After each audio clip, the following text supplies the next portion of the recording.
So what does it take to close 1.5 billion in real estate sales, work with celebrity clients, and hit the highest production award in your first full year in a brand new state where you knew absolutely nobody? Because my next guest has done all of that. Today, I have Garth Ward, a realtor licensed in Washington and Tennessee with 14 years in the industry. He has closed $1.5 billion in career sales, set a record sale of 21.7 million, owned 4 offices with nearly 230 agents. And when he saw the leverage of eXp and the Wolf Pack, he moved the entire brokerage over. He relocated to a brand new state with 0 connections and still hit icon in his very first full year. And that's not luck, that is a system. So let's get into it. Thanks for being here today, Garth. Yeah, happy you're having me on, and you're absolutely right. There is a system to it. You can't naturally fall into a market where you don't know anybody, no friends, relatives, or market knowledge, and go sell 60 homes in a year. It does require systems, process, and structure for sure. Well, I'm excited to hear about that. And thank you so much for sharing today. So first question, you've closed 1.5 billion in sales over 14 years, and that's not a small feat. So when you look back at the early days, what were 1 or 2 decisions that set the trajectory for everything that followed? Oh goodness, 1 or 2 decisions. Let's see. The first decision would have to be making an agreement with myself that I was going to out prospect every single other agent, regardless of timeline, regardless of who they were or how long they were in the industry. I would out prospect them. And I know that's not outcome focused, it's input focused, Right. but that's what led to the outputs, right? It was actually a fall activities challenge that led me and spurred me onto that. So that would be a big one. And I can delve into that if you want. But number 2 would have to be consistently surrounding myself with people that force me to evolve and become a better version of the person that I already was. Not just from a sales perspective, but from a human perspective as well. So that meant starting at a place that it felt right, then moving to a place once I felt like I had capped out at the place that I was, and then doing it time and time and time again to consistently evolve. I love that you touch on that actually, because one thing that I try to tell agents, especially agents who have been in the business for a long time, that almost don't want to evolve. Like they want to stick with their old school systems and their old school processes, which still, I mean, they work, but when you add in all of this new innovation and technology, it's like mind blowing. But I like to say you either evolve or you go extinct, because we're headed towards the future, and a lot of agents are, at least agents that I speak with, sometimes they have a hard time with that. But I love that you touched on that, because you're absolutely right. So okay, so you relocated to a brand new state with 0 connections and you hit icon in your first full year there. Can you walk us through what that actually looked like? Like what did you do first, and how did you start to build that momentum so fast? Yeah, what I started with was my open house strategy, because I know it can garner quick results and quick marketplace knowledge all at the same time. And the basic framework of this is simple. 4 open houses on a Saturday, 4 open houses on a Sunday. Each of them are an hour and a half apiece. There are 8 different properties. That forces me to walk new floor plans, understand new communities very quickly, get toe to toe with more of the potential clientele that are lower in the funnel, quicker and more consistently than I otherwise would be able to, and learn local speak. How do they talk to each other? How do they communicate? What speed do they communicate? What tonality do they use? What kind of random lexicon and jargon am I going to have to pick up for them to be able to identify with me? All of those things were able to be accomplished very, very quickly. So that's really step 1, and that garnered me a couple different results right there. So that's step 1. Step 2 was delving into properly farming. And I don't mean farming in the traditional sense. I mean modern farming, where basically you identify 200 houses. And this is a farming that I guarantee you, if you listen up and you're an agent, if you follow this farming strategy, this can absolutely change every single one of your businesses, even if you think you have a properly orchestrated farm. Here's what you do. You pick 200 houses. Make sure that it already doesn't have a market share capture of 30% or more from a pre-existing agent. If it does, find a different one. Why compete directly with another agent when you can find one that doesn't have that? Right. So you find the 200 houses. From there, you leave a dialed in package explaining specifics about the neighborhood, explaining specifics about the neighborhood's marketplace in a high quality bifolded brochure. Inside of that, you have a biography and a breakdown letter of who you are and what you do. From there, by the way, all you're doing is dropping this off. From there, 2 to 3 days later, you call every single person, and the script is simple. Did you get the package I sent you? They say yes. Great. Did you have any questions? They say no. Well, that's okay. I dropped off some market knowledge, blah, blah, blah, blah, blah. The goal here is to get them to say yes to consistent and continued communication with you, assuming that nothing happens from here. Then you door knock all of those places. Based on all of this, you keep track of the people that engaged with you, spoke with you, or gave you any intimation that they weren't completely rude and hated you. That group is usually somewhere around 25 houses or so. You already know half of them are going to use the agent that helped them buy the house. So you're only dealing with 100 that were even opportunities to begin with. From that 100, you then have 25 that hate you for no reason, and another 50 that are ignoring you and your communications anyways, and 25 that have actually engaged with you. What agents do improperly is they consistently market to the entirety of the 200 because they get one result potentially from that 25, and then they just add another 200, 200, 200, 200. Instead, once you've identified the 25, scrap the other 175 and do it again in a different neighborhood. Continually do that about 5, 10 times. All of a sudden, you now have hundreds of people that are truly engaging with you and actually communicating back and forth. So that's how you do modern farming. Also, if there's any listings at all in those specific neighborhoods, you ask the agent that's representing them, if it's not already you, to hold them open. That is a case where you would not use the 8 open house strategy. You would use a neighborhood launch strategy. And I'm not going to get into that right now, but basically you use a modern farming technique. Yeah. After that, I utilize pay on close platforms because they can get you quick exposure in a new market center, and it requires no upfront money. You just pay referral fees when you close. I then made sure that I capitalized on the network that eXp offers by making sure that every single person knows that I'm in this market center now, and I was very vocal about it. That resulted in a couple different referral opportunities. I then made sure to connect with all of the right people at the institutional investor level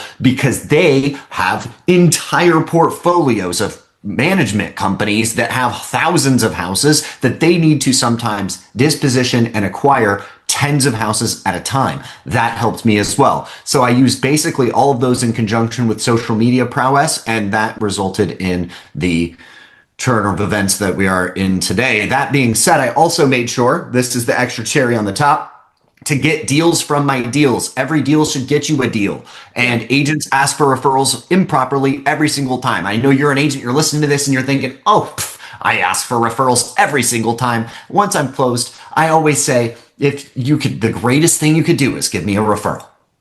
Well, that's fine, but you asked at the wrong time and you only asked it once. You're totally wrong for doing that. It's better than doing nothing, but this is the reality. If you ask every time you get a big win, the likelihood that you actually get a referral during the process will go up about 1,000%. So instead of that, let's say it's a listing. Right when they say they want to hire me at the listing appointment, I'm asking for a referral. Right when the drone's in the sky and we're doing the marketing, I'm asking for a referral. Right when we hit the market and they've pre-approved all my marketing and advertising, I'm asking for a referral. Right when we get under contract, I'm asking for a referral. Right when we get through a pivotal point of the transaction, whether it's the appraisal giving us an issue, whether it was inspection back and forth, or whatever it was, as long as I did it well, again, I'm asking for a referral. We close and I'm asking for a referral again. That is how you do it, because everybody is talking about real estate as they are going through it. The second it's closed, they're not talking to their friends and family about it anymore. Yeah, that's very true. So do all of those things combined and then work harder than everybody in your market and use the best marketing and advertising available in your market. Don't cheap out on the marketing and advertising, because that ultimately is your billboard of your track record. If you do all of that, there's no reason you can't become a top producer in less than a year. I love that. I mean, you've worked hard at it, so you absolutely deserve everything that you have earned and that has come your way. But it's been great to learn from you too, like being part of the Wolf Pack, and because I just love it. I love you have a whole different take on business, and it's refreshing. It's so like, this is so new and again, innovative. And I absolutely love it. So thank you so much for sharing that. So now you've worked with celebrity clients, which is also really exciting. And that's a total different level of business. So, what does it take to earn that kind of trust? And how do you operate at that standard consistently? Ooh, okay. This is a multifaceted question. I love it. And I'm I going to love have to take a second to break it down. it. Okay. Step one, you have to somehow make contact. Hmm. And usually that contact, at least in my experience, hasn't been directly with that person. It's Right. been with a person that is a big influence in that person's life. So a spouse, a family member, something like that that'll initially reach out. From there, it's getting the connection, almost like asking for the true referral to have the initial conversation. Okay. And the second you have that initial conversation, you have to pass number one, the vibe check. That's super important to them. And number two, they have to understand immediately that you are top of your field and you are competent and you are professional and can get them the result that they ask for. All of those have to happen very rapidly. Once that happens, they will then pass you off to their people. Yeah. And so it seems glamorous because maybe if you watch the TV shows, they're like with the guy or the lady and they're like walking the houses. Yes, that does happen, but it's very short lived. What the reality is you spend most of your time dealing with their wealth manager, their attorney, their asset managers, their handlers, their like you deal with their entourage, not really them. You'll send them the stuff to sign. Sometimes. Other times you'll send it to their power of attorney, who might be their wealth manager.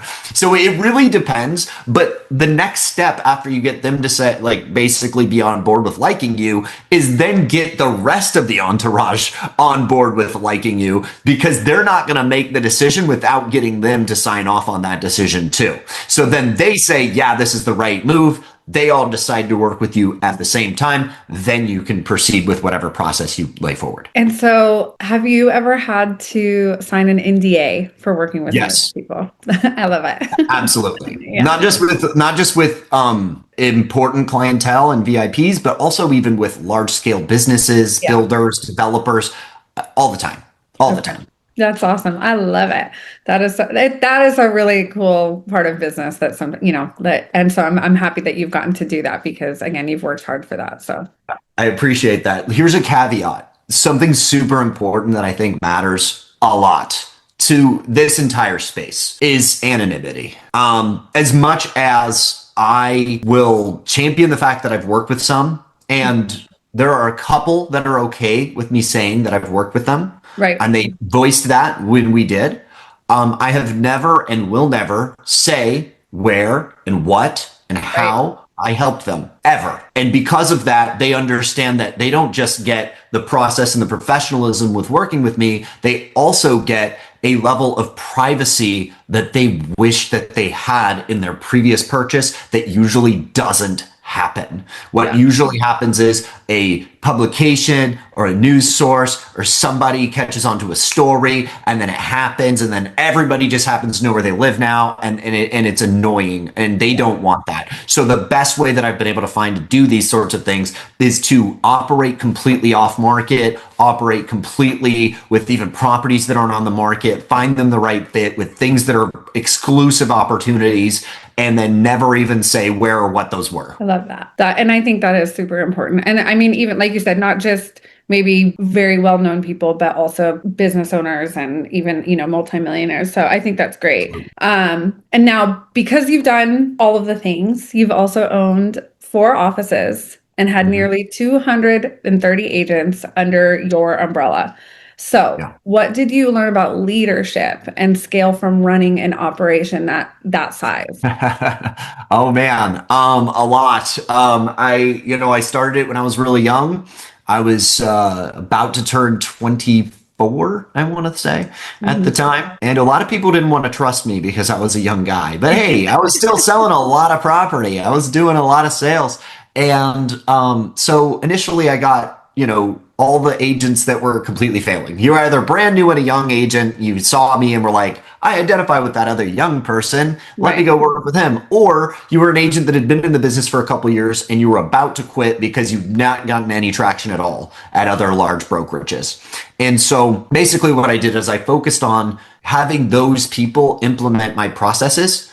And after I did that, all of them saw amazing success. And from that, it wasn't a question of whether people should come work with me. The proof was right there. It was, wow, you were over there for 2 years, never closed a deal, and then you made 600 grand. Like it was in your face. So when I talked to future agents, it was easier to expand. What I did learn is hiring is a lot harder than people think. Not just getting agents to want to join you, but building staff, Right. understanding what staff wants. How do you structure that in a way that's cohesive? How do you give them properly orchestrated and articulated roles? What does that structure need to look like? How do you deal with transaction management? What do you need to charge them to remain profitable but also expand over time? How do you mitigate your liabilities? Because the overhead gets insane when you have that many offices and tons of staff. Like, how do you piece all of it together, all while trying to still scale at the same time, all while trying to build a new product?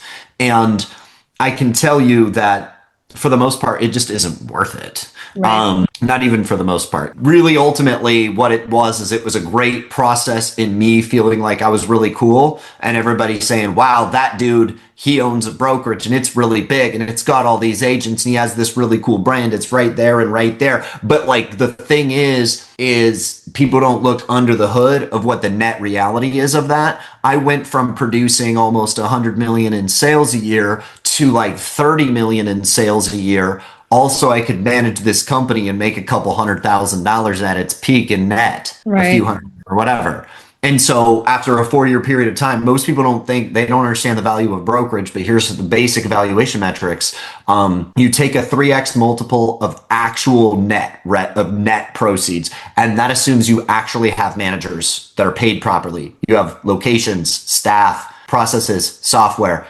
And if you don't, they have to act like you have to implement that in your books now and then run the math off that times a 3x multiple and they don't even pay you that. So you get an offer and it's just shy of 2 million bucks and they want to say, hey, we'll pay you that over 3 years. Oh, and if the agents do less or they leave or whatever, you just make less. And if it grows, you don't get any benefit. And so you're sitting here thinking, so basically I can hand you the company to have a worse result than if I just keep my company. Right. Right. And then at the end of 3 years, I don't have my company. That's basically how that goes. Except that, you might, one of ours had almost 50% upfront. So so maybe you could get a little cash infusion that way, but, Right. and that's 4 offices, over 100 agents. The average brokerage never gets past 10. Right. Well, the average gets never past 4. You're already the top 20% if you get to 10. If you get to 30, you're already the top 1% of all brokerages. So crazy. That's so crazy. And then people don't understand. They think I'll just make one brokerage office and get hundreds of agents. It doesn't work like that either. Statistically, on average, you land around 35 agents capacity per office. If you get more than that, that's gravy. My biggest office had 72 at one point, but it's very unlikely and it doesn't usually last long. So every time you want to expand, you have to add more capital cost because you're going to need more buildings because that's what the agents expect, at least when you're in the traditional model. Yeah. And that does kind of lead us into my next question, because at some point you did make the decision to move your brokerage to eXp for larger leverage. So in your own head, what was that conversation like when you decided to go all in, and what has the move meant for your business so far? Well, again, multifaceted decisions. If you're just an agent and you're looking whether it makes sense, it's a very easy decision. You do enough business, you're in brokerage for basically free. Right. So why would you be anywhere else? When you're the owner of a brokerage, it's a lot harder because I had to have a humbling experience. Like, hey, I'm going to just be another one of the agents. So that's step one. Step two. Do I want to sell this because I have these opportunities to sell it for money? Right. Or do I want to continue growth in that other trajectory? And so we looked at the books and what that ended up being. And I was going to take basically 4 steps back in income to remove all of my liabilities, all of my monthly overhead, all of the time and responsibilities connected to it, all of the Department of Licensing issues, and remove my liability. During that time period, I got sued twice. They were both frivolous. They were both thrown out, but it didn't stop me from paying nearly $200,000 in legal fees. And so I got rid of all of that and the headache associated with it. And it allowed me to refocus on the production side, which ultimately pays a lot more anyways. Right. And it allowed me to expand, which is what I was looking at doing before we were even getting offers to sell. I wanted to expand across the country. I wanted to have a bigger footprint with more impact. And because of that, I was looking at how that had to function. I would need new licenses, new locations, managers immediately in some of the locations, all sorts of stuff. And this just immediately gave me that opportunity without any extra cost, any extra time, any extra leverage. And it allowed me to utilize social media and the leverage of that to expand the message quicker and broader. And I didn't have to grow it alone, because before, every single agent ever that was coming in to work with me was a person that reach out to me or I reach out to them. And then I had a whole conversation. Then I had to talk to them like 8 times before they ended up coming over. And then I had to deal with the paperwork. Then after the paperwork, I had to onboard them. Then we had to go through a whole process of their branding, their marketing, all the stuff. Now it's come to a point where I'm just a few years here at eXp, and I already have, like, every single month I'll have close to 10 agents coming in, and I usually never talk to them. Like, my partners are talking to them, and they want to come join the partners, and they want my value addition on top of my partners' stuff. And so I didn't even have to talk to these people. But then, I reach out and I say, here's all the things that I can provide you and things like that. But the ability to not have to row that boat alone makes a massive difference for my time leverage. I have 2 toddlers. I can't, like, I want to spend time with them. It's hard to grow a passively growing business with an actively requiring your active time required to do the production business. And so when you're trying to juggle both things, there's very little time left for, children and life. Right. Yeah, no. And I'm so glad that you came over, because like I said, I get to learn a lot from you. I love what you get to teach. And but you've just done it so well. So it's just, and I love watching you grow even from afar, because I'm not close. I'm on the other side of the country. But so now that you're here and you've been here, you are also running a multi-state business, which you kind of touched on a minute ago. And that's across Washington and Tennessee. So that also includes online leads, social media, open houses, and calls all working together. So how do you keep all those lead sources running without becoming chaos? Because I know it could still be chaos. Organized chaos. So I'm going to say something that's hyper unpopular. I'm more of a hunter than I am a gatherer. And I understand that about myself. And I know that I lose business like a sieve from not doing the gathering properly. I know it. But who I am at my core and in my heart is not that. So I hunt. If it's there, I go for it. If it's not there and it's in a year, I just don't care. As much as that sounds terrible, I let it fall by the wayside. If they really want to work with me, I'm available, and we can pick up that conversation, but I'm not the person that's going to touch on you like 800 times. I'm just not. And I know that that's not optimal, but that's okay, because I can utilize that focus somewhere else. And I understand that automated systems are there, and those are all being implemented now. And now that AI is here, I have a lot of things being connected and integrated now. So that's going to be different. But how do I keep it cohesive is fairly simple. I really only work based off of social media in Washington, referrals in Washington, people that know me in the past, and people that I've worked with, or their family members that now want to work with me. I will work with those people.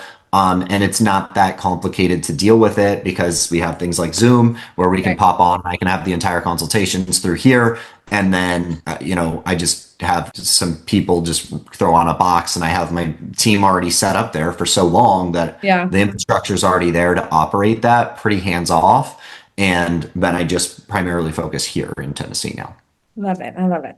And so our last question, our bonus question for an agent who is watching this, who wants to play at the level that you're playing at, what is the one thing most of them are not doing that is keeping them stuck? Extreme rigidity to scheduling all of the hard things and not wavering depending on how you feel, the results and the changes of the day that you cannot change. And this is something that I think is hyper impactful. If you're an agent, you're listening to this, I need you to listen closely. Something that really nails in the complete ideology of the way that I run my business was last year, 8 months ago. I get shot 7 degrees from death. If I was twisted 7 degrees different, I'd be dead today with a rifle. But here's the difference between my mentality and most people. My mentality was, I'm still going to dinner that night after I got released from the ER. My mentality is the next day, I go out and I meet my clients. I don't reschedule. Then my mentality is I posted about it in the ambulance ride before I knew how it was going to end up. I put a deal together in the ER. I was on the phone and texting a client in the ambulance ride there about a closing. And the next day, I get a listing. I do it properly. I don't lose a single beat. I run a 5K just to prove that my body didn't change that next day. I changed and rewired my brain that second and said, this won't affect me. And I'm going to make sure it doesn't, because I'm going to follow the schedule like nothing happened. And then I'm going to prove that nothing happened by creating the best physique of my life. And I did that over the course of 8 months with rigid adherence to schedule, because I created time blocks and I required non-negotiables in my schedule. And the second that you know that when you say something internally to yourself that you're going to do something, that it happens, then you will start getting better results. The problem is every single time you say something to yourself and you say, I'm going to do this, and the second you don't do that, you internally know that you lied to yourself and you lie about it to the world. You say, I'm going to do this today, and then you just don't do it. Well, now your own brain doesn't believe your own thoughts. And how can you operate in a congruent way when you can't even trust your own mind? Yeah. So the first thing you have to do is align your actual mind with what you actually commit to. And if this is true commitment, then you have to make the commitments things that you can 100% of the time follow through with. And then you will get better results. Yep. I think you hit it right perfectly, because time blocking and schedule, you can't miss it. And obviously you're living proof of that, and so grateful that you weren't 7 degrees in a different way so that you could be here today. So thank you so much for sharing that too. And your story has been a blueprint for what is possible when you refuse to let your circumstances set your ceiling. So thank you for pulling back the curtain on that today. And if this conversation fired any of you up, hit that subscribe button, because I'm sitting down with top Wolfpack agents every single week, and you do not want to miss a single one. And if you're ready to stop building alone and start building with real leverage behind you, click the link in the description. You can hop on a call with Garth and I will have all of his links in the description below, so you can follow along with him as well. So thank you again, Garth, for all of your time today, because I think this has been phenomenal. I think you've said a lot of things that agents need to hear. So I'm excited to see what they think about that as well. So thank you again. Of course, I appreciate being here. Of course. And I will see you later.